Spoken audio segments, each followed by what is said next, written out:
ஆனால் இந்த கடிதத்தில் என்ன சொல்கிறார் என்றால், செட் அன்புமணி ராமதாஸ், செட் அன்புமணி எவ்வளவு மோசமாக சொல்கிறார் பாருங்க. Was made executive president whose tenure starts from 30th May 2025. From that day, he cannot give a color of president as it has been taken by the assuming charge by the founder himself as a president. என்ன சொல்றாரு இவரு? நிறுவனர் தானாகவே தலைவராக தன்னை அறிவித்துக் கொண்டார் என்பது இந்த கடிதம். இந்த அடிப்படையில் இன்றைக்கு மருத்துவர் ஐயா அவர்கள் தன்னை கட்சியினுடைய தலைவர் என்று சொல்வதற்கே ஆப்பு வச்சிருக்கார். இந்த கடிதம் தேர்தல் ஆணையம் பரிசீலனை செய்கிறது என்று சொன்னால் இதற்கு என்ன நிலைமை? இது ஒரு டஸ்ட்பினில் தூக்கி போடுற ஒரு கடிதம். இந்த கடிதத்தை ஊடகங்களுக்கு கொடுத்து அதன் மூலமாக பாட்டாளி மக்கள் கட்சியினுடைய நற்பெயருக்கு களங்கம் இருக்கக்கூடிய முயற்சியை அதை நீங்கள் சொன்ன அந்த பையன் சாமிநாதன் செய்து கொண்டிருக்கிறார். எனவே இதோடு அவர் நிறுத்தி கொள்ள வேண்டும்.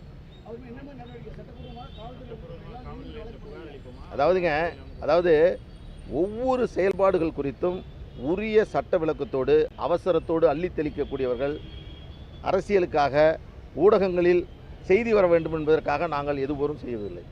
பாட்டாளி மக்கள் கட்சியினுடைய தலைவராக மருத்துவர் அன்புமணி ராமதாஸ் அவர்கள் பொறுப்பேற்றதிலிருந்து இன்றைக்கு பல்வேறு குழப்பங்கள் கட்சியில் வந்த இந்த சூழலில் கூட எங்களுடைய ஒவ்வொரு அடியையும் மிக கவனமாக எடுத்து வைக்கிறோம். சட்டப்பூர்வமாக எந்த பணிகளையும் மேற்கொள்ள வேண்டும் நினைக்கிறோம். எந்த விதமான விமர்சனத்திற்கும் சட்டவிரோதமான செயலுக்கும் எந்த நடவடிக்கையும் வந்துவிடக்கூடாது என்பதில் அன்புமணி ராமதாஸ் அவர்கள் மிக கவனமாக இருக்கிறார். அதே வேளையில் நாங்கள் எடுத்து வைக்கக்கூடிய அடி, நாங்கள் சொல்லக்கூடிய கருத்து என்பது மருத்துவர் ஐயா அவருடைய நற்பெயருக்கு எந்த விதத்திலும் களங்கம் வந்துவிடக்கூடாது, அவருக்கு புகழுக்கு இழுக்கு வந்துவிடக்கூடாது என்ற அடிப்படையில் மிக கவனமாக எங்களுடைய கருத்துக்களை சொல்கிறோம்.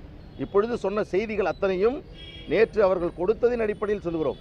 மருத்துவர் ஐயா அவர்கள் மீது எங்களுக்கு பெரிய மரியாதை இருக்கிறது. அந்த பொதுக்குழுவிற்கு மருத்துவர் ஐயா அவர்களுக்கு உரிய விதத்தில் நாங்கள் தகவல் அனுப்பினோம். ஐயா அவர்கள் அந்த பொதுக்குழுவில் கலந்து கொள்ள வேண்டும் என்பதற்காகவே அவருக்காகவே ஒரு நிறுவனர் இருக்கையையும் அவருக்காக நாங்கள் இடம் ஒதுக்கி கொடுத்திருக்கிறோம். எங்களுடைய உள்ளத்திலும் அவருக்கு இடம் இருக்கிறது, பொதுக்குழுவிலும் அவருக்கு இடம் இருக்கிறது.